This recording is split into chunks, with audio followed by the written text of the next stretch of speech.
Klik dulu tombol subscribe, jangan lupa nyalakan loncengnya supaya gak ketinggalan updatean selanjutnya. Nini Pelet. Nini Pelet. Nini Pelet.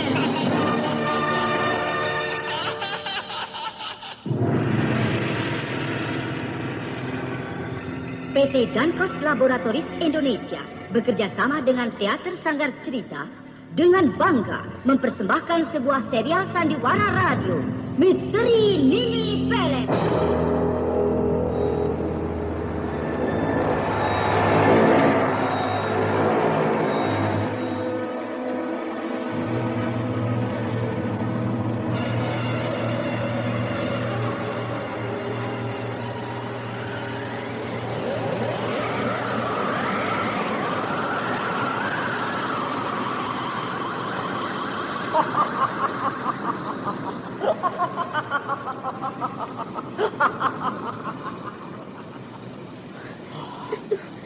Makhluk apa itu?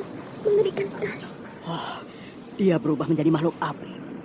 Setiap makhluk setan atau jin memang bersumber dari api. Aku harus berhati-hati. Dengan cara apa kau akan mengusir makhluk itu? Apakah kau akan bertarung? Aku terpaksa, Nila. Aku akan bertarung dengan caraku sendiri.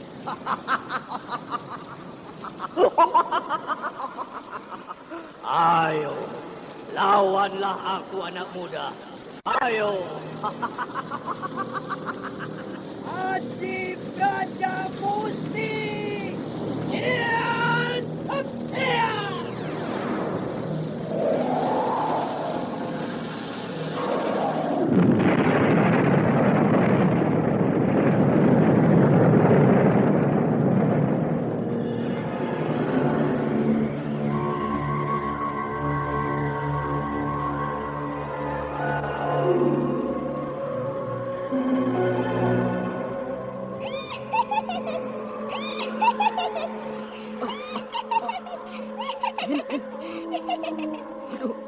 Min, ada suara orang tertawa menakutkan sekali.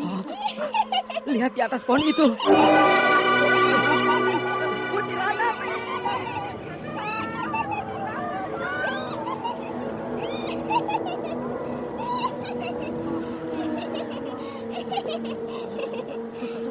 Sundari, tidak.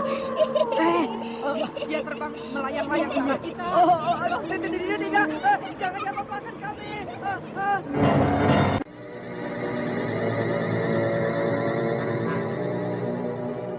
Misteri Nini Pelet.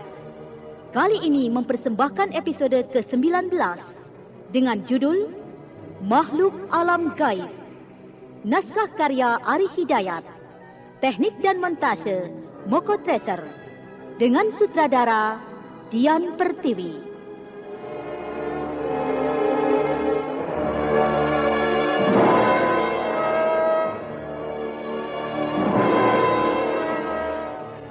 Makhluk Alam Gaib.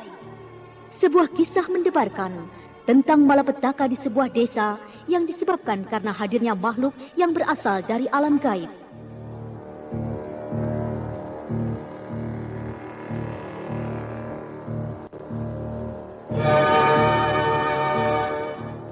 Dalam seri yang keempat ini didukung oleh Bambang Jeger sebagai Restu Singki, Hana Pertiwi sebagai Nilam Cahya, Susi sebagai Nuraini, Tato sebagai Linggar, dan Idris sebagai Rusmin. Pengantar cerita Eli Kusuma. Selamat mendengarkan. Seekor kucing hitam muncul di hadapan Nuraini. Nuraini sangat ketakutan. Sementara kucing hitam itu memperhatikan Nuraini dengan tajam. Kucing hitam itu memperhatikan aku. Kedua matanya merah dan tajam sekali menatapku. Menakutkan sekali. Sepertinya dia akan menerkam diriku. Tidak. Kucing itu semakin tajam memperhatikan aku.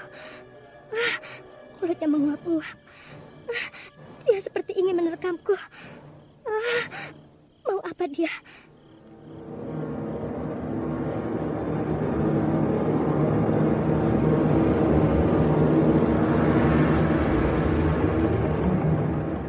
Nuraini semakin ketakutan. Mata kucing itu semakin lama semakin memancar merah. Dan pada saat berikutnya, kedua mata kucing hitam itu bersinar bagaikan bara api. Sinar itu memancar ke arah kedua mata Nuraini.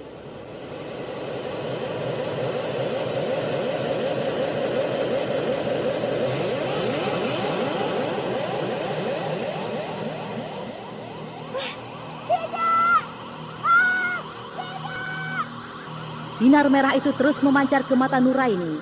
Dan tiba-tiba seluruh wajah Nuraini mengeluarkan darah.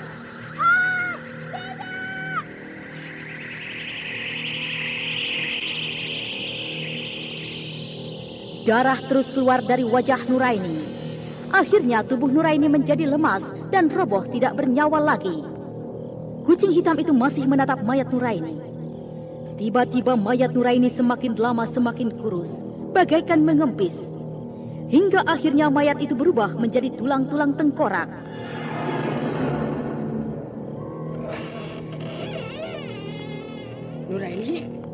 Nuraini, di mana kau? Hah? Tengkorak manusia? Aduh, tengkorak manusia siapa itu? Dan itu ada seekor kucing hitam berdiri di hadapan tengkorak manusia itu. Hah? Kucing itu melihat aku. Hah? Aduh, kucing itu menatap tajam ke arahku. Rusmin menjadi ketakutan. Dan saat berikutnya, kucing hitam itu berubah menjadi gumpalan asap merah.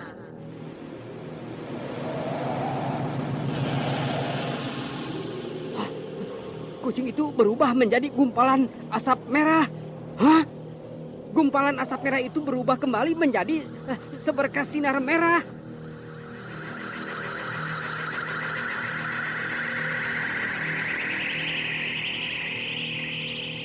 Seberkas sinar merah yang mirip bola api itu kemudian melesat lewat jendela kamar dan lenyap terbang ke angkasa. Oh, sinar itu lenyap terbang ke angkasa sana. Aneh sekali. Aneh saya mah. Ih, kucing hitam itu berubah menjadi sinar bola api. Oh, lalu itu tengkorak manusia siapa ya?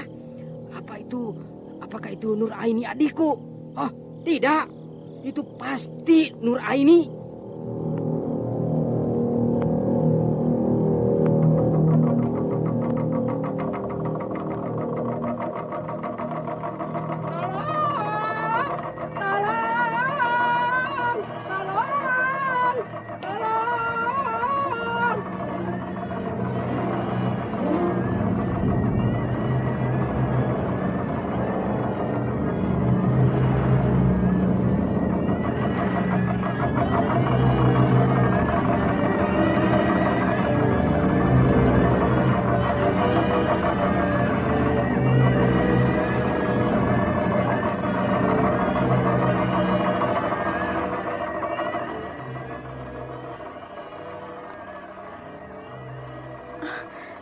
Restu, sepertinya ada sesuatu kejadian.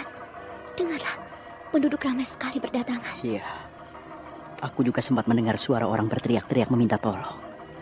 Bagaimana kalau kita melihat ke arah sana, Nilam? Tapi Nyai Alas sedang tidur di kamarnya. Biarlah, kita harus melihat apa yang sudah terjadi. Ayo.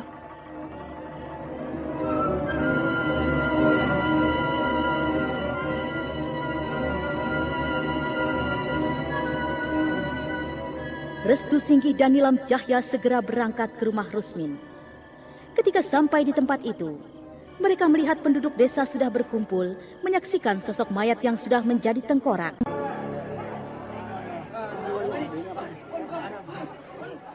Bukankah kau Rusmin? Saya Rusmin. Itu tengkorak siapa? Kenapa bisa berada di rumah ini? Apa yang sudah terjadi? Itu mayat Nuraini, adik saya. Kau tidak main-main? Bagaimana mungkin bisa terjadi seperti ini? Semula saya ingin menemui Nuraini, adik saya di kamarnya ini. Tapi adik saya tidak ada. Saya hanya menemukan tulang-tulang tengkorak manusia itu.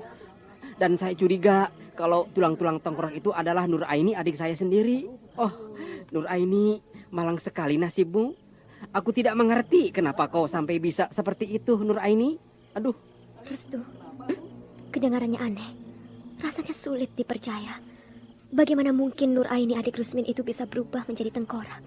Aku juga tidak mengerti, Nilam.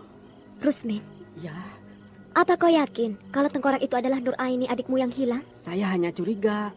Karena rasanya tidak mungkin kalau adik saya itu bisa hilang. Saya tahu kalau dia berada di kamarnya ini.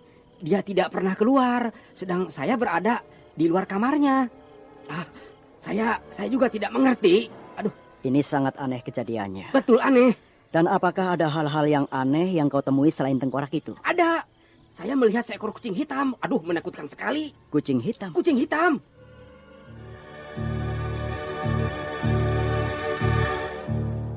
Restu, kukira ada makhluk alam gaib bergentayangan di desa ini. Persis seperti dugaanku. Kucing hitam itu pasti binatang jelmaan yang datang dari arah kuburan tua. Kita juga pernah melihat kucing hitam itu, bukan?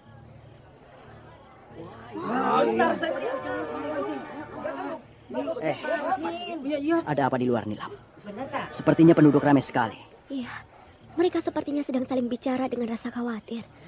Lihatlah, mereka sepertinya sedang memperhatikan sesuatu di luar. Ayo, kita lihat keluar rumah ini.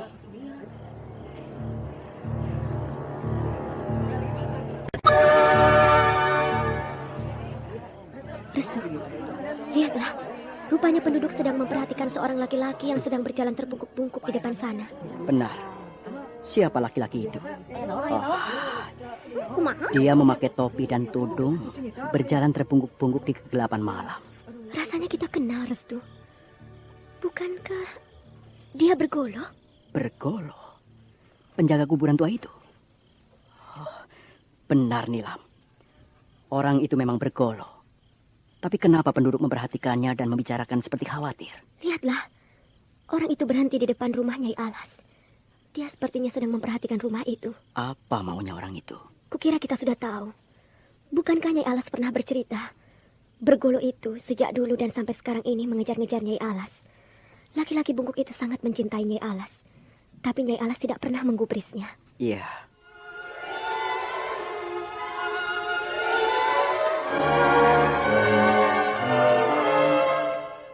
Nilam, bergolo pergi. Ayo kita ikuti orang itu. Kemana orang itu? Cepat sekali menghilangnya. Padahal tadi kita masih melihat dia berjalan di jalan ini. Kukira dia kembali ke pondoknya di tepi desa. Bukankah jalan ini akan menuju ke tepi desa pondoknya itu?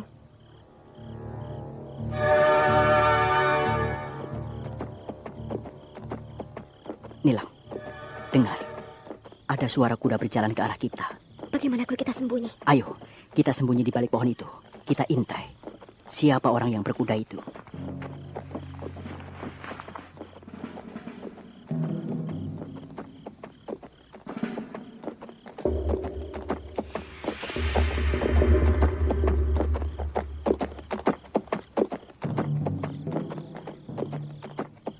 Coba kau perhatikan ke depan kita itu.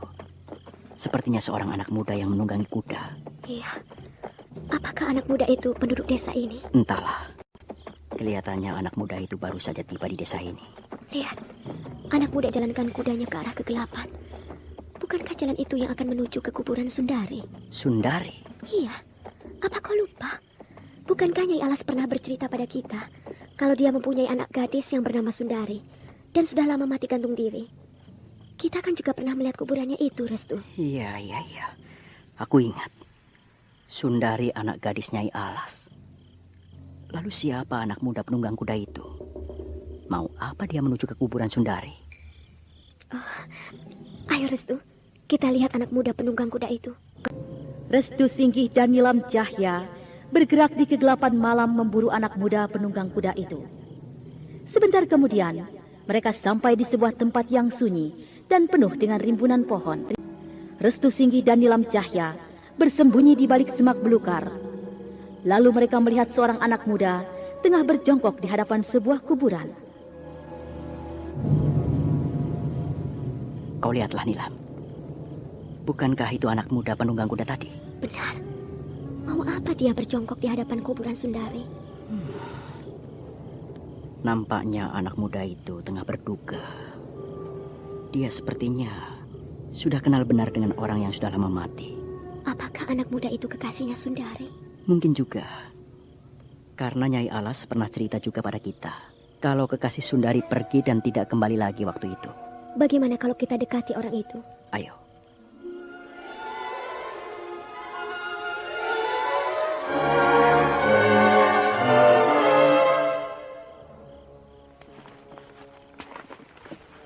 Selamat malam. Siapa kalian? Aku Restu. Dan ini Nilam. Apa yang sedang kau kerjakan di hadapan kuburan itu? Aku tidak mengerjakan apa-apa.